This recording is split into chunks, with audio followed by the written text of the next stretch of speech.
Hello friends, welcome to my channel. इस video में मैं आपको बताऊंगा एक्सेल के टेक्स्ट केसेस के बारे में। जैसा कि आप देख पा रहे हैं, जो मैंने डेटा लिया है एग्जांपल के लिए, उसमें जो हमारे नेम्स लिखे हैं, कुछ तो उसमें अपर केसेस में है जिसके अंदर सारे अल्फ़ाबेट अपर में ही लिखे हैं, कुछ हमारे लोअर में है जिसके अंदर सारे कैरेक्टर लोअर में लिखे हैं, कुछ हमारे मिक्स्ड हैं जिसके अंदर कुछ कैरेक्टर तो अपर में है कुछ लोअर में है। तो इन सब नेम्स को हम प्रॉपर फॉर्मेट में कैसे लेके आए, मैं आपको इस वीडियो में बताऊंगा। तो आइए शुरू करते हैं।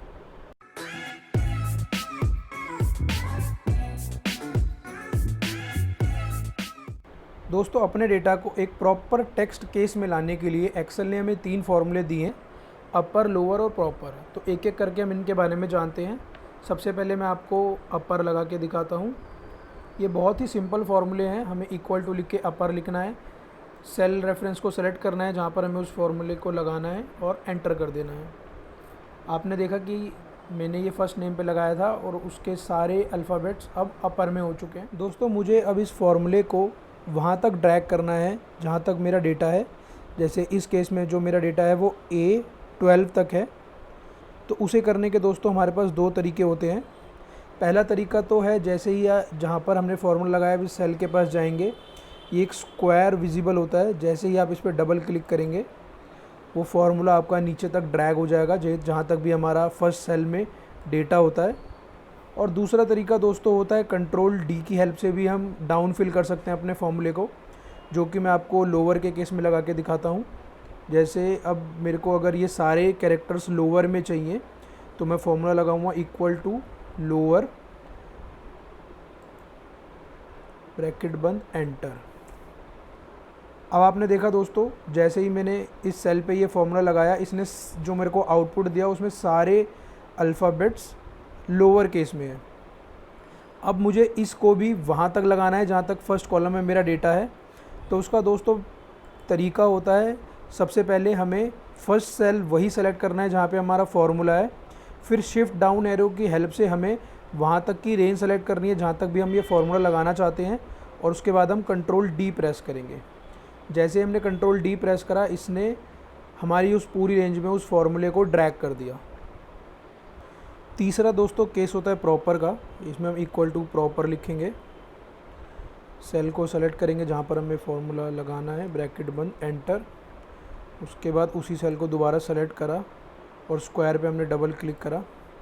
इसके अंदर दोस्तों जो हमारा फर्स्ट कैरेक्टर होता है वो कैप्स में होता है, यानी अपर में, और बाकी सारे छोटे होते हैं।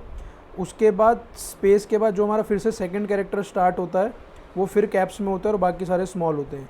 यानी हर वर्ड का स्टार्टिंग कैरेक्टर इसके अंदर अपर में होता है और बाकी सारे लोअर में होते हैं।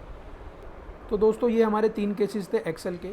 इसके बाद दोस्तों बारी आती है ट्रिम फार्मूले की। जैसा कि आप नोटिस कर पा रहे हैं, जो हमारा फर्स्ट नेम है इसके अंदर एक से ज़्यादा स्पेसेस हैं। ऐसे ही जो हमारा सेकंड नेम है उसमें लास्ट में 2-3 स्पेसेस हैं। ऐसे ही जो हमारा थर्ड नेम है उसके स्टार्टिंग में स्पेसेस हैं।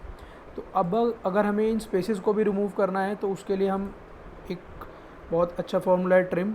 इसको लगाना भी बहुत आसान है। हमें जस्ट ट्रिम लिखना है, सेल को सेलेक्ट करना है और एंटर कर देना है, और फिर वापस ट्रिम दोस्तों सिर्फ एक स्पेस छोड़ता है हमारे 2 वर्ड्स के बीच में, और एक के अलावा जितने भी स्पेसेस होते हैं ये उसे रिमूव कर देता है। तो जैसा कि दोस्तों अभी हमने ये फार्मूले अलग अलग लगाए, जैसे अपर, लोअर, प्रॉपर, ट्रिम। अब हम चाहें तो इसे हम इकट्ठे भी यूज़ कर सकते हैं। तो यहाँ पर मैं आपको फार्मूले को कंबाइन करके दिखाता हूँ। जैसे सपोज़ मैंने सबसे पहले अपर लगाया अपने सेल पे, और ये मैं फार्मूला बार पे गया और मैंने इक्वल टू के बाद ट्रिम लिखना स्टार्ट करा। जैसे ही ट्रिम मुझे नीचे हिंट में विजिबल होने लगा, मैंने टैब का बटन प्रेस करा, ब्रैकेट आ गया और मैंने ब्रैकेट को बंद करा और एंटर कर दिया। अब इस सेल में जैसा कि आप फार्मूला बार में देख पा रहे हैं, हमने ट्रिम भी लगा रखा है और अपर भी। तो अब मैं इस फार्मूले को भी नीचे तक ड्रैग कर देता हूँ। तो ये जो हमारा फार्मूला था ये ट्रिम और अपर को कंबाइन करके था। दोस्तों अगर हमें किसी फार्मूले को डाउन में ड्रैग करना है तो उसके लिए हम कंट्रोल डी का यूज़ करते हैं। बट अगर हमें किसी फॉर्मूले को राइट में ड्रैग करना है तो उसके लिए हम कंट्रोल आर का यूज़ करते हैं। जैसे मैं आपको यहाँ पे फॉर्मूला लगा के दिखाता हूँ। यहाँ पर मैं लोअर और ट्रिम को कंबाइन करके लगाता हूँ। तो मैं लिखना स्टार्ट करता हूँ इक्वल टू ट्रिम, ट्रिम का ब्रैकेट ओपन, उसके बाद मैं लिखता हूँ लोअर, लोअर का ब्रैकेट ओपन, मैं अपने सेल को सेलेक्ट करता हूँ, फिर मैं लोअर का ब्रैकेट बंद और ट्रिम का ब्रैकेट बंद, एंटर।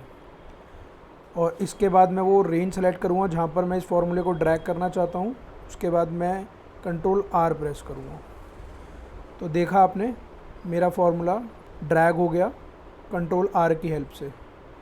दोस्तों एक छोटी सी चीज़ और जो मैं आपको इस वीडियो में बताना चाहता हूँ, और आने वाली वीडियो में मैं उसकी एक डिटेल वीडियो बनाऊँगा, जो कि होता है पेज स्पेशल। जैसा कि दोस्तों आप देख पा रहे हो कि जहाँ पर मैंने फार्मूला लगाया तो आपको उस सेल में तो वो नाम दिखाई दे रहा है, बट फार्मूला बार में उस सेल में फार्मूला ही आ रहा है। तो अगर अब हम इसे फार्मूले को रिमूव करके, जो हमने फार्मूला लगाने के बाद हमें रिज़ल्ट मिला है, अगर हम सिर्फ ये रिज़ल्ट ही इस सेल में रखना चाहते हैं तो उसके लिए दोस्तों हमें उस फार्मूले को वहाँ पर पेज स्पेशल करना पड़ता है।